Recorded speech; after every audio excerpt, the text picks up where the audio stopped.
hard to keep track, Kayleigh, of which lawsuit is which here.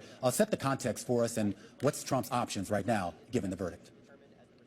Well, of course, Ramin, this is one of the multiple civil cases he was facing brought by the New York Attorney General, Letitia James, who had asked for $370 million in damages paid for fraudulent activity that Trump undertook as part of the Trump Organization. Of course, he had already been found liable for that fraud. That was not what was in question here. It was how much he would have to pay, and the judge has now ordered that payment of $364 million. And as you mentioned, Ramin, there is interest potential here. The other big question that we have answered is how this impacts the former president's ability to conduct business in New York going forward. The court has found that Donald Trump, as well as Allen Weisselberg and Jeffrey McConney, are barred from serving as an officer or director of any New York corporation or other legal entity in New York for a period of 3 years. This also, as you mentioned, affects other members of the Trump family. His two sons will be barred for 2 years. So essentially, the takeaway here is that the Trump defendants have lost all of their claims in this civil fraud trial in New York. Of course, this is a civil trial. He also has been in a separate civil trial related to defamation of E. Jean Carroll, ordered to pay her more than $80 million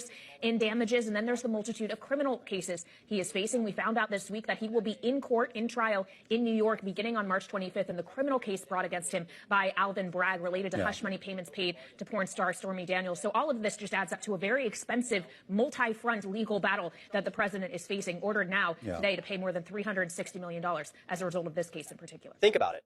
Trump has been in the business world since the 1970s. He took over the real estate business from his father, Fred Trump, and moved it to Manhattan. He built Trump Tower, opened casinos, hotels, golf courses, branding deals. He built a vast empire. But during the construction of this empire, there were countless lawsuits, countless disputes, countless scandals. This man has used the same strategy for decades. Sue, appeal, delay, wait until the other side is exhausted, then either settle or vanish. This strategy worked for decades. Creditors got tired, plaintiffs gave up, courts got clogged, and this man slipped away every single time. But this time, a judge said, enough. This time, the delay strategy hit a wall. This time, there are no installments, no bargaining, no postponements. There are only two options. Pay $364 million now, or go to jail. Now ask yourself this. How does a human being get to this point?